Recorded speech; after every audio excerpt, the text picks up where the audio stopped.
Ce soir, j'aimerais te donner quelques clés ou quelques deux éléments simplement qui te permettront d'écouter Dieu.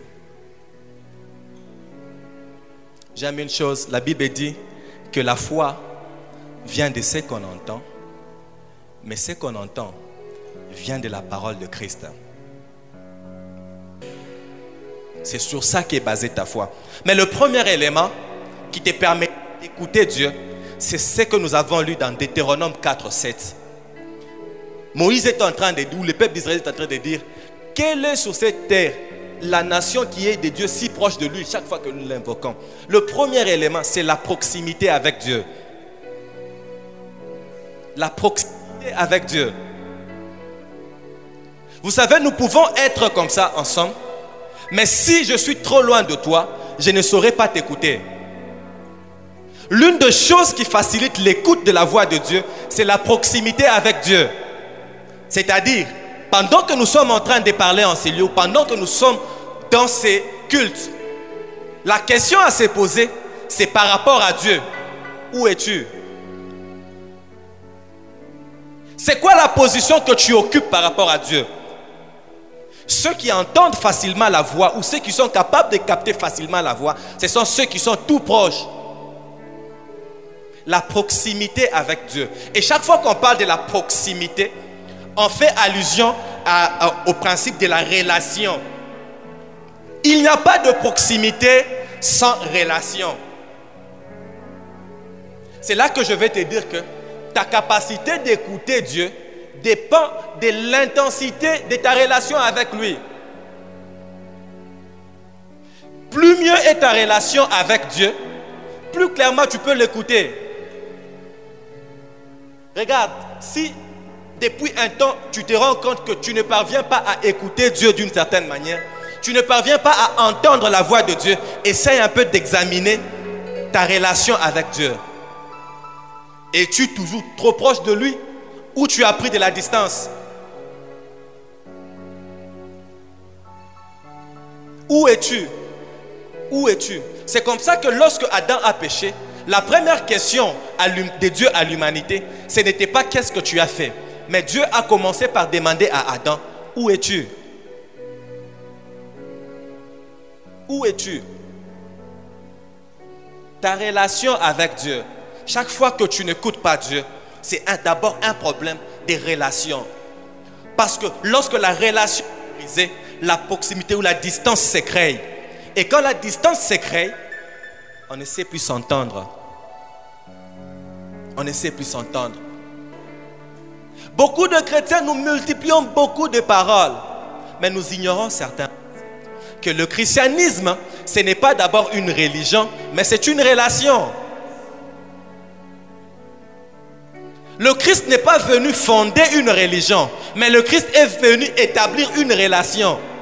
C'est comme ça que même lorsque les disciples l'ont dit, enseigne-nous comment nous devons prier, Jésus leur a dit, lorsque vous devez prier, dites ceci, notre Père qui est aux cieux.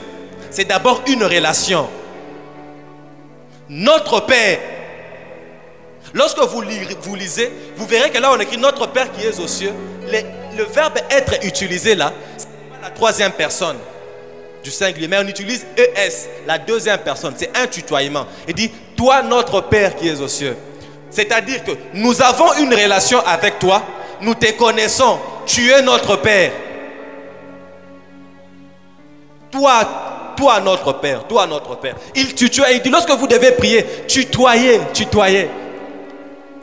Mais vous, l'enfant du voisin ne peut pas venir tutoyer le père du voisin. Le christianisme est premièrement une relation et non une religion. La relation avec Dieu. Et j'aimerais te dire qu'on distingue de fois trois sortes de relations avec Dieu. Dans la marche avec Dieu, on commence, le premier niveau, c'est en étant serviteur. Et lorsqu'on avance, on devient l'ami. C'est là que le Christ dit, mes amis, je vous appelle mes amis parce que vous connaissez ou vous avez connu ma parole ou vous me connaissez. C'est la deuxième dimension. Là, on n'est plus serviteur, On n'est plus un esclave, mais on devient un ami. Mais la troisième dimension, qui est le niveau le plus élevé, c'est là qu'on devient l'épouse. C'est la dimension de l'intimité. La dimension de l'intimité. La proximité dont je suis en train de parler aujourd'hui, c'est l'intimité avec Dieu. Parce que lorsqu'on est intime avec Dieu, c'est facilement qu'il nous communique certains secrets. J'aime David. Pendant que le peuple d'Israël pouvait voir en Goliath un géant, c'est lui qui a été dans l'intimité avec Dieu. Lorsqu'il regarde Goliath, il dit, quel est cet incirconcis qui est en train d'insulter le nom de l'Éternel? Maintenant, moi, je suis allé voir David au ciel. Je lui ai demandé, David, comment est-ce que tu connaissais que Goliath était un incirconcis? Étais-tu capable d'aller en dessous de sa robe pour voir qu'il était un incirconcis? David, tu as relevé la robe de Goliath pour voir qu'il était incirconcis. David m'a dit une chose, que celui qui demeure dans l'intimité avec Dieu connaît les secrets de son adversaire. Bien-aimé, lorsque tu demeures dans l'intimité avec Dieu, il te révèle les secrets. Oui. Lorsque tu demeures dans l'intimité avec Dieu, il te révèle les secrets de l'ennemi. Il te révèle les secrets de l'ennemi. C'est comme ça que tu n'auras plus à beaucoup combattre, tu n'auras plus à beaucoup crier, mais lorsque tu apparais seulement, tu sais découvrir que ça c'est elle. Ça, je connais la stratégie avec laquelle je dois vous vaincre. Bien-aimé, le temps est venu où nous ne serons pas capables seulement de faire beaucoup de prières, mais le temps est venu lorsque notre intimité avec Dieu sera intense, nous serons capables de connaître les secrets de l'ennemi. Dieu va nous révéler simplement ce qui fait la force de l'ennemi. David, Goliath c'est un géant, toi tu es un enfant. Mais David a dit, cet homme c'est un incirconcis. C'est-à-dire qu'il n'a pas d'alliance avec Dieu. David, tu pouvais connaître ça comment?